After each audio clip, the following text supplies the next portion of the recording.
I'm coming to you from Charlottesville, Virginia, which is where I live the rest of the time. And Charlottesville is it's a university town. It is also it's the home of University of Virginia, and which is a university that was founded by Thomas Jefferson. It is a community that is a lightning rod for Nazis in the United States. We've had Nazis marching here. Um, we have a governor who was considered a front runner for to be the vice presidential candidate for Donald Trump at various times.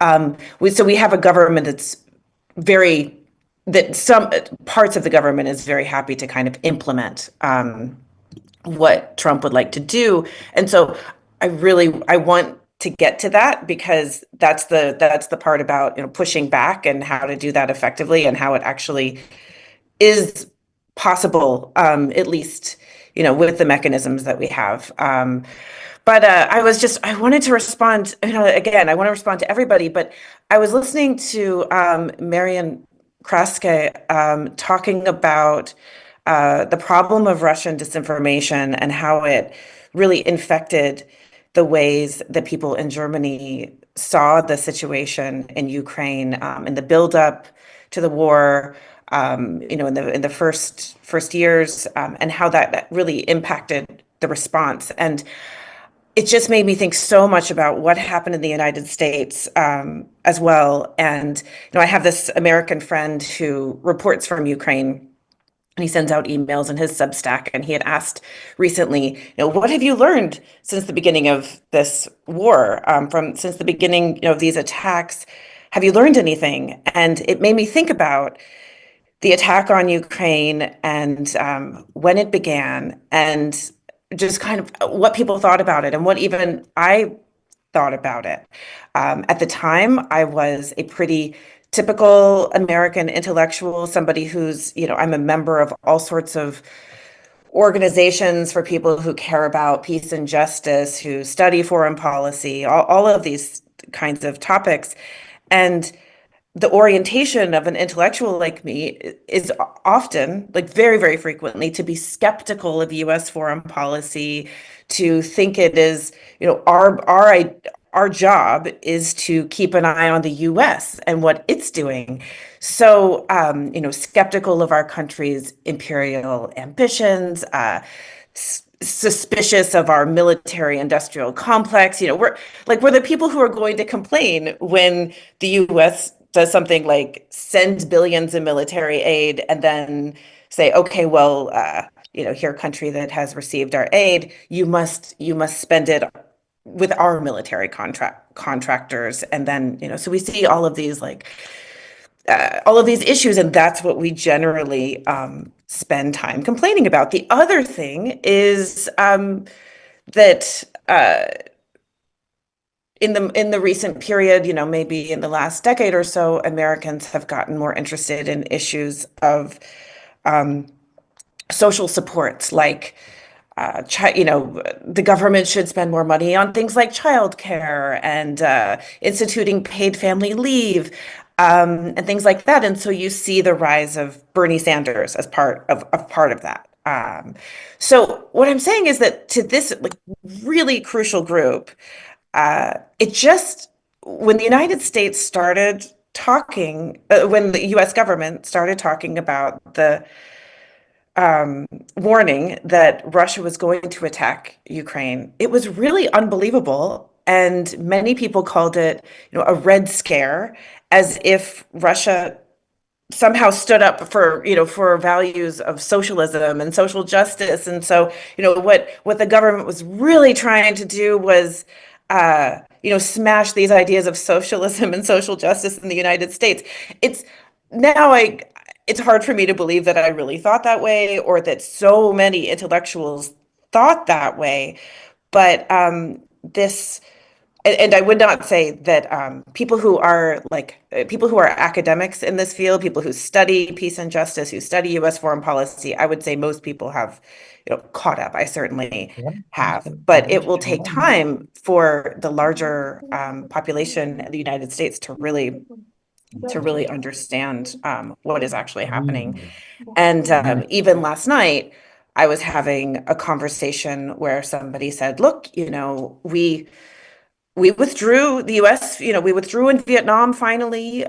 We do make peace with other countries so that, the fighting can end. What makes Ukraine different? Like, why not just, come to a peace that does favor Russia? And I had to really explain what a huge threat Putin is at this time, that he is coming not just for Ukraine, but he's coming for Europe and for the United States, and that he's not coming with ideas of social justice and economic justice, but in fact with conservatism and hatred and Nazism, and that this is what is really represented here. That is so that like educating people on that is really is really important, and it's kind of this ongoing project. But this gets me back to my friend who asked, what have you learned in the last 3 years after the attacks on Ukraine began? And what I learned is that I listened to my friends in the Balkans. I thought back to the person who did try to warn me and who I really should have listened to. And I'm sure many of us know Javier and have known him for years. And, so there was somebody who was really, like, he was really, really tracking all of this very closely and, warning about it really frequently. And I didn't listen. So that is a huge, huge lesson that I learned, was that my colleagues do know what they are talking about, and they're paying often much closer attention than we are in the United States, where we're insular, we're very isolated from the rest of the world, and our intellectual class is concerned with other things often. Okay, but now I want to get back to this question of pushing back, defeating Putin, defeating authoritarianism. And this is where it becomes relevant that I'm in Charlottesville, Virginia, that I'm in a state. Can I just Yeah. very briefly interrupt you Please. in service of what you're going to say now? Yeah. Now, defeating Putin is not only defeating Putin and his narratives, but also his narratives who got their roots in the Oval Office itself. So, because we now hear Putin from the mouths of U.S. leaders, which is shocking. So, what is happening now? What is the democratic part of the United States doing? If you can incorporate that in what you wanted to say Yes. after this. Sorry. So for this the interruption.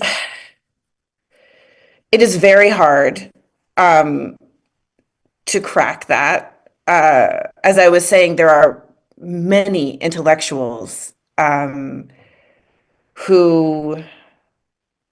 were amplifying what I would say now is Russian disinformation. It really did color the way that many officials see things and talk about things.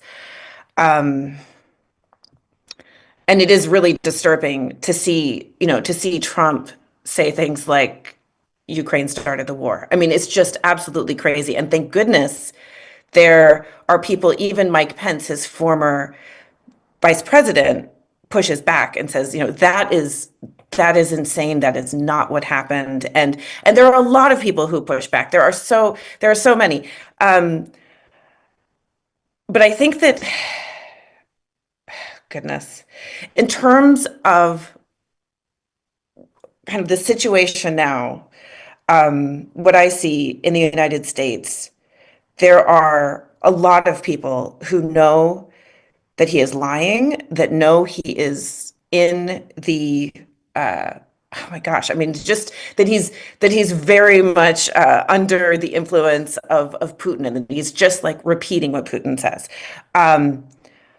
But within this group, this is actually where I was going to start today, but then I just completely started talking about these other things that I think are very important.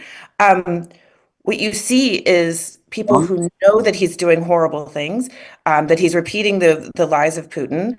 Um, but within this group, like almost one of the most common things that I have seen is that they say that they imply that he has won, that he is all powerful. And so the focus goes to, I don't even think there will be elections in 2028. Like people say that all the time. He's dictator for life. We're not even going to have more elections. Look at how he's called himself king. Look at the power he's given himself. Look at how the Democrats are doing nothing. Look at how the Republicans are too afraid to fight back. So the focus is on everyone who isn't fighting back because they're so scared. Meanwhile, there are ways to fight back effectively. And that's something that, I'm the chair of the Charlottesville Human Rights Commission. So what we do here is we do fight back.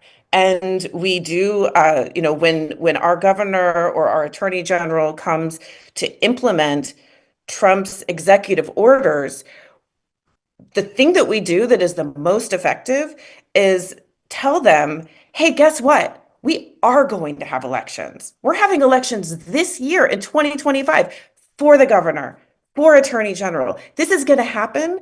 And Trump is not the only person you are ever going to be held accountable to. It's just not how it works. Because guess what? Look at his approval ratings. They are the lowest of any president at this time in office. Like at this point in his term, he is lower than any president has ever been since World War II in terms of approval ratings. Projections are that the next elections will be in the Democrats' favor. He has fired thousands of federal workers who thought that he was going to do something for them. They voted for him because they thought that he would help him economically. So all of us have to keep pointing that out. He won't always be in power. The only way he will always be in power is if we all believe it, because when we believe it, we stop fighting back. So, that is this is what I would say. Sorry, I get very passionate about this because in the United States right now, this is like the uncoolest thing to say. The cool thing to say is he's a dictator for life. There's nothing we can do. That is the kind of thing, you post that on Facebook, you're going to get like hundreds of likes, you're going to get responses to your email. But when you say, oh, actually, as chair of the Human Rights Commission in Charlottesville, what I just did, and I did not write this resolution, but I presented a resolution that argued that University of Virginia shouldn't implement an executive order. And this is why, because in the future, the university will be accountable to the law, and these executive orders break the law. And here are all of the laws that are broken if we implement this executive order. And guess what? They did reverse their decision. So it actually does work, but you have to remind them, you will not always be held accountable to Trump. He is not the only power. We are powerful, and look at the ways that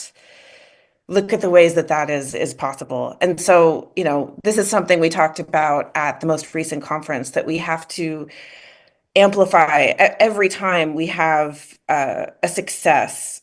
We actually have to show people, hey, this is what we did specifically, and this is how it worked, and this is how we defeat these people.